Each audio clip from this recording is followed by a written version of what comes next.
we've talked a lot about building healthy soil, and you get what you pay for. So if you're buying cheap bag soil from a big box store, it's cheap.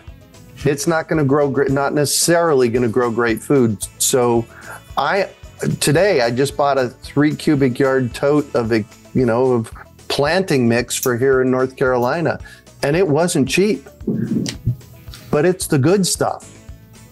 And it's going to grow good, healthy plants. So just remember that when you're looking at a bag of soil, that's the best investment that you can make in your garden. Spend $30 on a wood raised bed garden, but fill it with really good, healthy soil. Would you not agree, Shota? Yeah, if you're going to spend the money in one place in the garden, it's going to be on the soil.